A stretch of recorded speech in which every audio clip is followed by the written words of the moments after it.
Hey guys, it's Adrian Shepherd here, author of iSucceed and creator of iSucceedbook.com. And today we're in for a real treat as I have on the line with me Mr. Zeeshan Zaidi. Zeeshan is the lead vocalist of the new group, the Commuters, and a close personal friend. His story is not your typical success story, but one that I'm sure we can all learn a lot from. It's a pleasure to have you on the line with us today, Zeeshan. Thanks, Adrian. Great to be here, and thanks for having me. Oh, my pleasure. So, could you start out by sharing with us a little bit about who you are and how you got where you are today? Sure. So I am, like you said, the lead singer, guitarist, songwriter, producer of the Commuters. I formed the band about 3 years ago, so we've been around for 3 years. Released our first album about a year ago. I grew up in the Philippines, right? Like with you for a long time before you moved away. Came to the U.S. for college and grad school.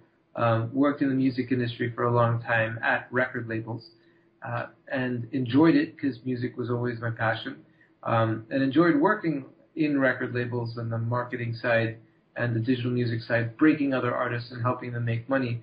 But, you know, deep down inside, I was always an artist myself, and was always kind of waiting for the day when it felt right for me to go out on my own and actually, become a professional musician. So after writing lots of songs and working on them on my own, one day I just decided to start working with my buddy Uri Jamal, who also, as you know, went to school with us and is a producer in New York. And he, for years had heard my stuff and said, "Why don't you come work on your stuff here at my studio?" And one day we just started, and it started as a solo project, and then I really felt like it had to be a band, and he agreed to join and got a couple of guys together, and here we are, rocking. Awesome. Okay. Now, I'm correct that you went to Harvard Business School, and then you graduated from the law school as well? That's right. Okay. So how did you go from there to like the music industry? I have honestly no idea. Yeah, well, so I started off at Bertelsmann, which is a German company, which was the parent company of BMG, doing mergers and acquisitions work. So the fact that I was a lawyer and an MBA was very helpful in that job. So it just got me in the door, right? And Bertelsmann was a company that actually was recruiting on campus at my business school for young MBAs, which was rare. So that was just fortunate that I got that opportunity. So I was in a role and in a company that actually valued that background. But very quickly, I wanted to make a move into the actual record labels, into the creative side of the business. And I managed to find a couple of people at Arista Records who were, progressive thinkers, right? The music industry tended to be insular, but they felt that I was someone who was competent, could make a difference, and were just willing to take a chance on me. And give me a role at Arista. And so I started off doing marketing, just general marketing, and then the head of new media left the company, and my mentor, this guy Larry, who was the general manager, along with L.A. Reid, who was running the label, they looked at me and said, "Look, you got to do this." And so a lot of that was just being in the right place at the right time. And and I went from there. Cool. Yeah. Now, I'm sure, like everyone, it wasn't all smooth sailing. So what hiccups did you have, maybe, I don't know, early on or recently, that really proved to be valuable insights? Yeah, absolutely. So, at Arista, one of the biggest hiccups was, like, the company basically blew up.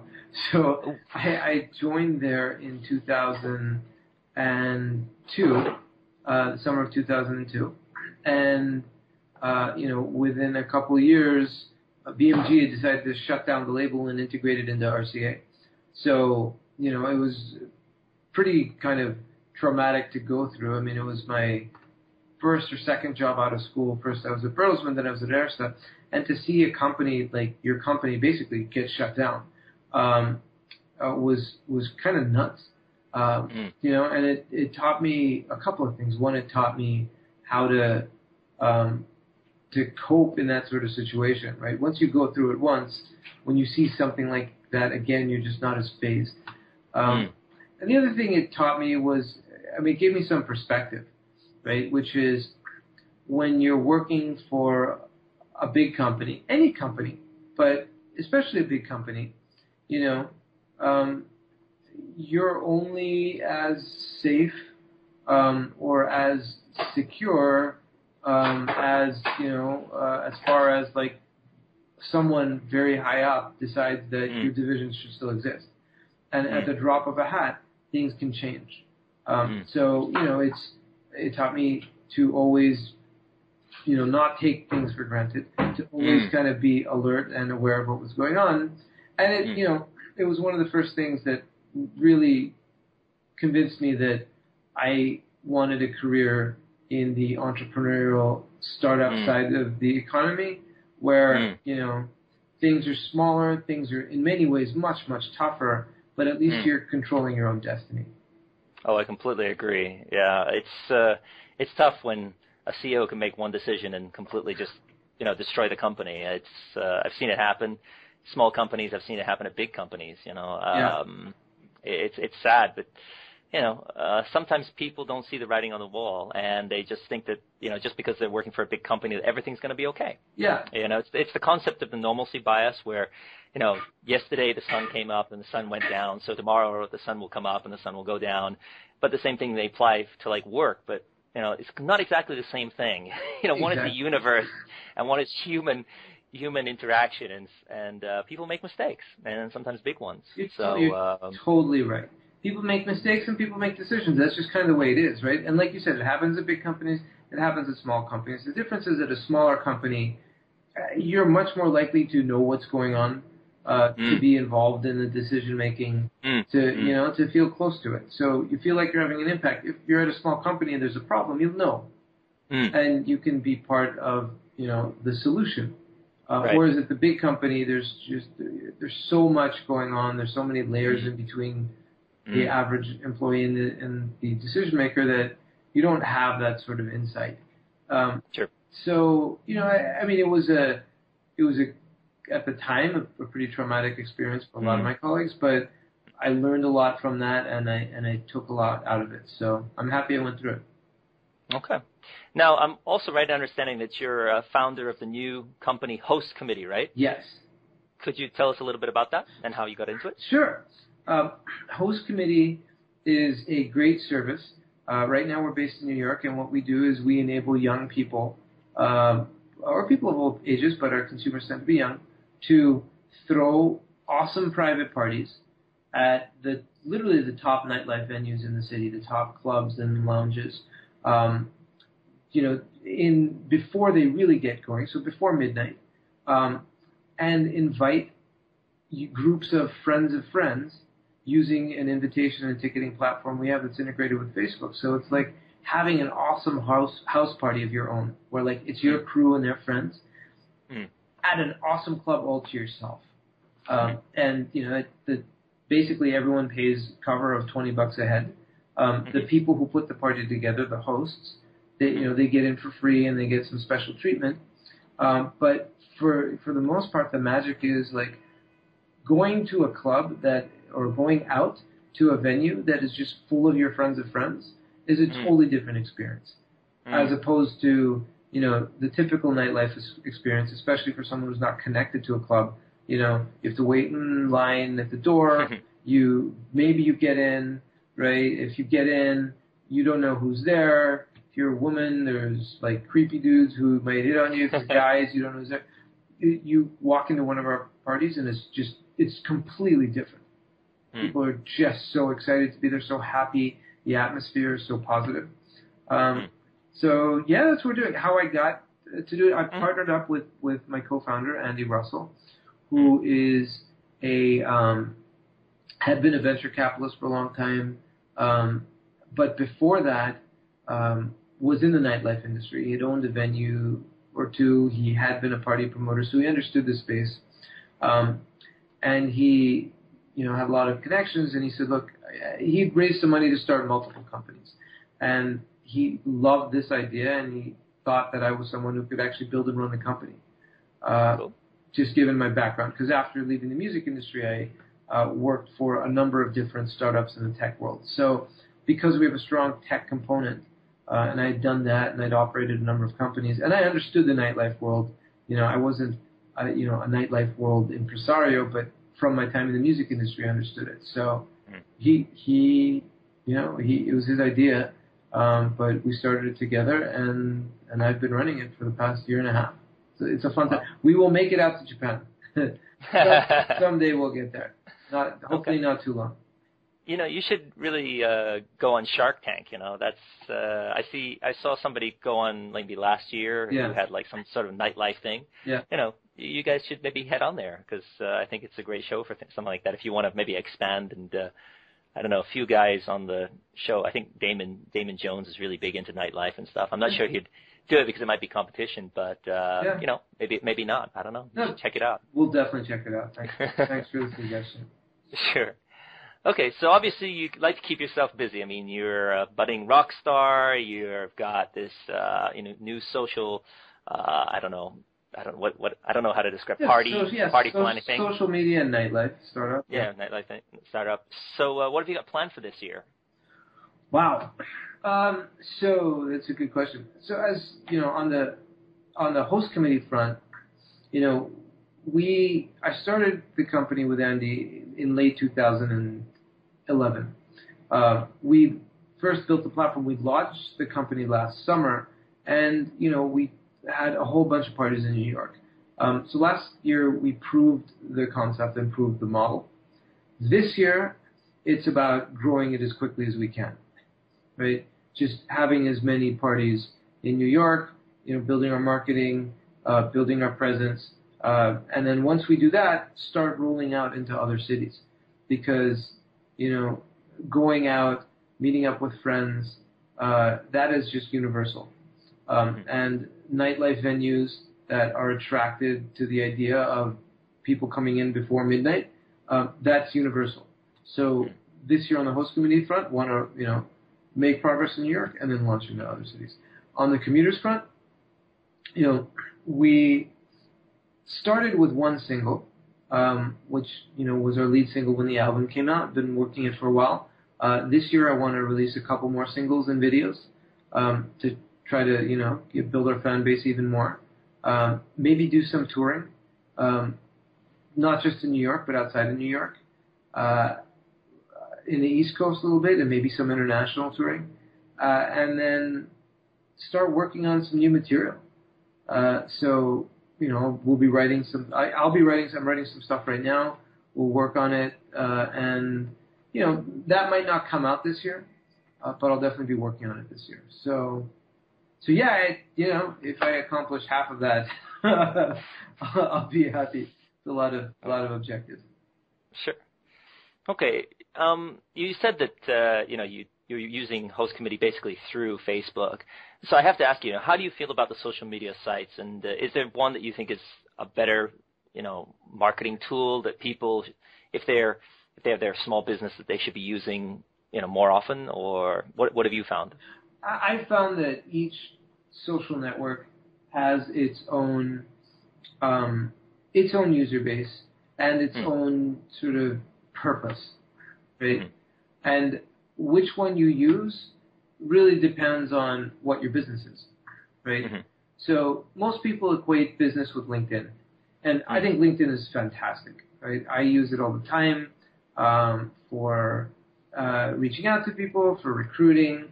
LinkedIn is phenomenal. Facebook isn't really thought of as sort of a business networking platform, but what we found is for what we're trying to do, which is, basically help people throw parties, Facebook is really the place to be. And it's such a natural fit for what we're doing. So, I would say, as far as your question about advice, figure out exactly what your business is, right? Figure out exactly what consumer and what behavior you're trying to capitalize on or tap into. And then get to know which social network is good for what. Okay. That's good advice. I mean, it's simple. Yeah. That's sometimes the best kind of advice. Yeah, sure. Okay. Now, I'm big into success, so a lot of people out there are struggling right now. The economy's not great. People are kind of concerned about building their, businesses, and they're afraid to take the step, to break free from, big companies or whatever. I have to ask, what do you think is like the number one secret to success that the average people out there don't know, but that the people who know do? Wow. The one secret? Hmm. So I think if you ask 20 different people, you'd probably get 20 different answers, right? Because a lot of it is their own experience. In my experience, if I were to pick one thing in what I've seen, what I've experienced, it's persistence. Mm. It's really, showing up day in and day out, continuing to push forward on what you're trying to do, not giving up, sticking to it, and then eventually good things start to happen. I mean, the people that I've seen who have been like incredibly successful at what they're doing, for the most part, weren't that successful on day one, or 2, or 5, or 10, or 368, right? It's it always takes a long time, and so the people who stick it out and are persistent in the face of adversity, difficulty, failure, and make it out to the other side, they're the ones that succeed. Like in the music business, I forget the number, but the number of times that Elvis Presley got rejected by record labels before he got his first deal was ridiculous. Like, I dozens of times. Right? People just said, you're crazy, you're not good enough, you're terrible. If you look at, authors, right? Successful authors, the number of times they got rejected, right? It's just, these are all people who were persistent. So there's your answer. Like for the, for everyone, it's sort of, if you know what you want to be successful at, you stick to it, things will happen, but you've got to stick to it long enough. Oh, I totally agree. I think that's the best advice I think we can give anyone out there, because it's first of all, it applies to every business model out there. Most people you see get disheartened. They just say, well, I can't make it, or it's too difficult, and so then they walk away. Yeah. They put the foundation in, and they just say, oh, forget it. Like, it's too hard, it's too much work, it's too hot, there's too much competition, whatever. I don't know, but I'm done. And so somebody else goes, hey, thanks a lot for that foundation. I'm just going to keep working on this. Yeah. I like the idea that, I heard by this guy, his name is Alex Mendozian. I don't know if you know him, but he said that, never invent, always innovate. So the idea that, the iPod wasn't the first MP3 player out there. That's right. What it did is it waited for the model to be proven. Yeah. Then it came in with a better, more user-friendly service, and they made it cool, and they just kept at it. And it's 12 years later, and even though we've got smartphones galore, I mean, still iPod is selling. I mean, I don't know why, but it's still out there. For sure. I look at the iPhone, which is possibly Apple's most successful product anyway ever. Came out of the iPod, right? It's just like, that's right. Started off as an iPod plus added phone functionality. Yeah, now it's grown into something even bigger, but that was built off of Apple's sort of success with the iPod. So, absolutely. I think, tenacity and sticking through it is, and to me, I've seen that be more important than a lot of things, right? I've seen people, like you said, outlast people who are smarter, more talented, right? Have more resources, but all gave up.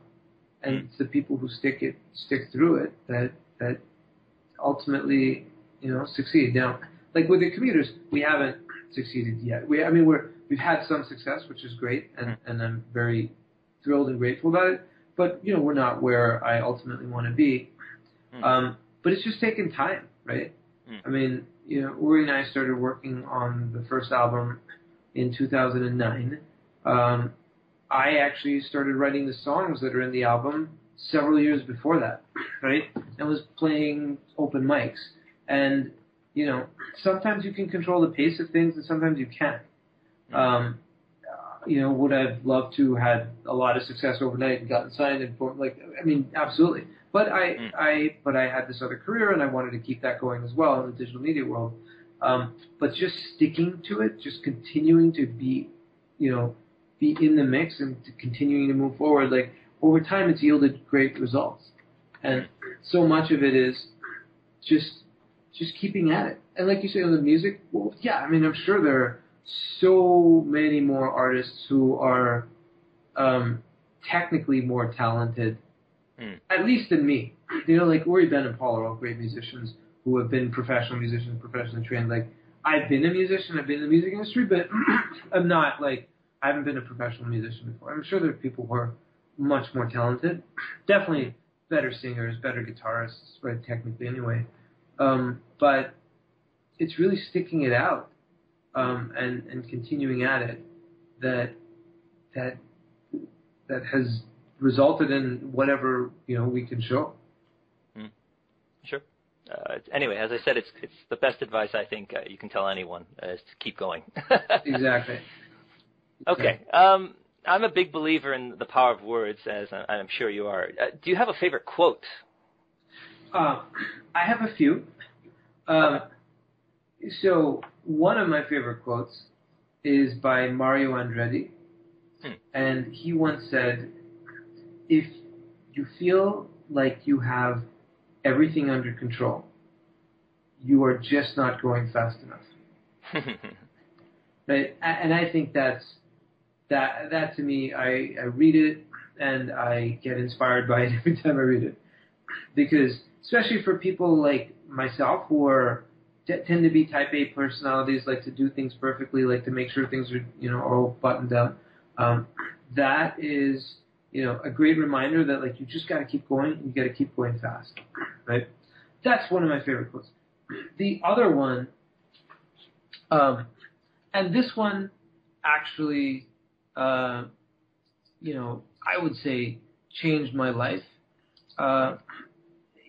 It's so one of my favorite musicians of all time, one of the people I admire the most, right, is Johann Sebastian Bach.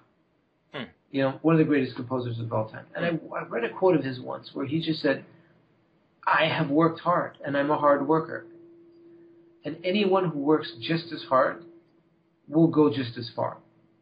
Right?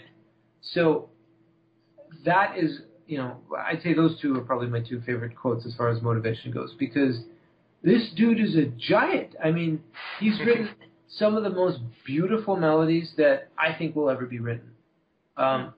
And here he was, like, it was almost like speaking to me centuries later, saying, "Dude, just get your butt to work." Right? And good things will happen. So there's your answer. Okay. I like them. I'd never heard of either one, but I like both of them. Excellent. Thank you. Okay. Now, obviously, you attended some of the best schools in the world, International School Manila, Harvard.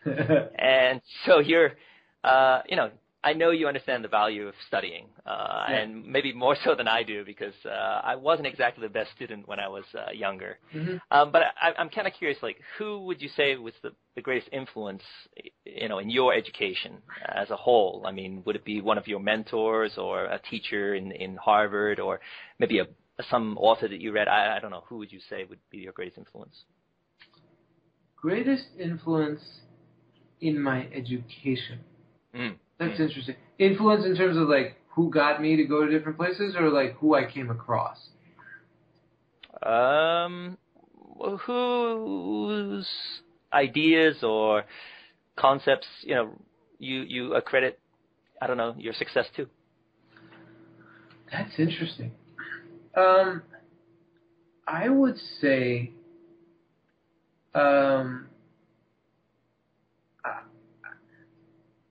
okay, this is tough question. It is a tough question. You know what my answer is, and this might be kind of out of left field. America. So, I grew up in the Philippines, right, as you did, but we went to the International School Manila, which used to be called the American School. So, we were educated in the American system. Like, it was the American system of education. And, I went to school in America, and sort of the approach to education that is American. Different countries have different philosophies of education. The American approach to education of being well-rounded, right? Both within the academic sphere, but also outside, right? That to me was a big influence. The concept of meritocratic education, right? That if you do well in school and you work hard, you will have options and doors that are open to you. There are parts of the world where so much works based on, in the educational world, just based on connections, right? And obviously, and legacies, and there's some of that here as well. But the fact that, I or some of my classmates who were born and raised outside of the U.S. could go to the U.S. And attend really good schools, often have it paid for by those schools, and all those schools are subsidized by the government anyway. I mean, that to me was fantastic. I think that was sort of the biggest influence on my education and my thinking towards education, my philosophy about education. It's just, I'd say it would be America. Okay. That's a good answer. It's, as you said, a different, not your typical answer, but a good one. Thank you. Okay. How about, do you have 2 or 3 books that you think are must-reads for someone who wants to improve their business or maybe get his life back on track or something?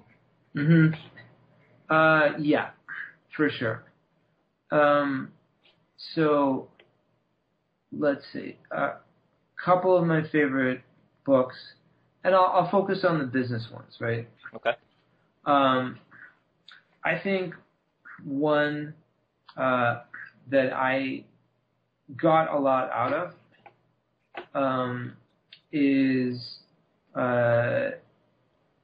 by an author by the name of David Allen, right?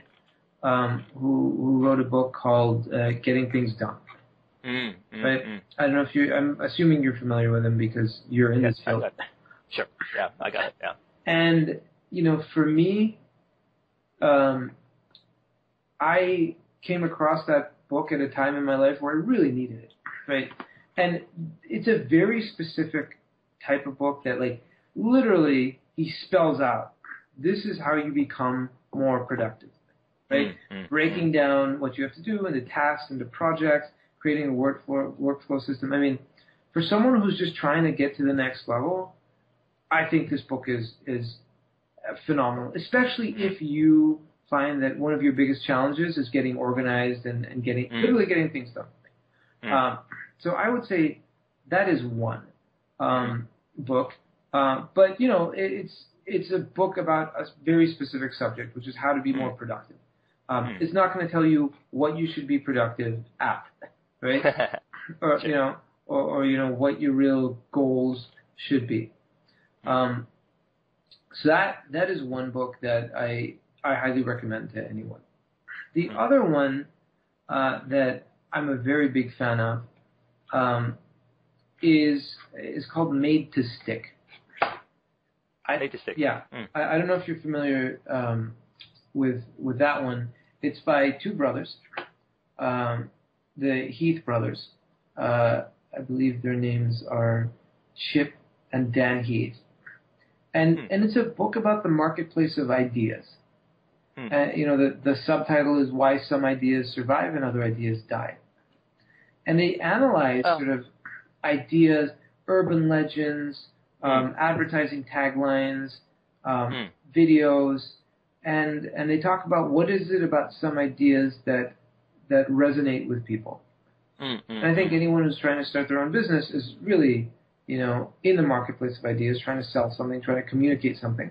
And they would do well to read this book because these 2 brothers articulate, what it takes so masterfully.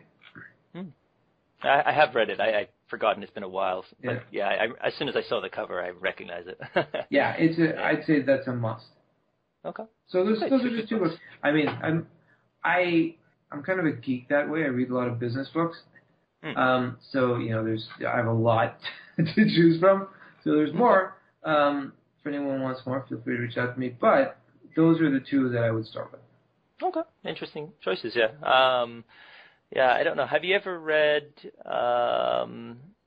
there's another good time management book. I think it's called Getting Things Done as well. It was written about 20 years before David Allen's book, though, and that's also an excellent book. I think it's Getting Things Done as well. Yeah, I'd have to research it. But I don't think you can even buy it new nowadays. It has to be in the used bookstore or on Amazon, used. But it was an excellent book. I'll give you the name later. I thought that was, for me, I thought it was even better. Oh, great. So, yeah, I'll have to check it out. I'll get that to you later. Great, thanks. Okay. Sure. My pleasure. Okay. Last thing I'd like to ask about is the importance of mentors.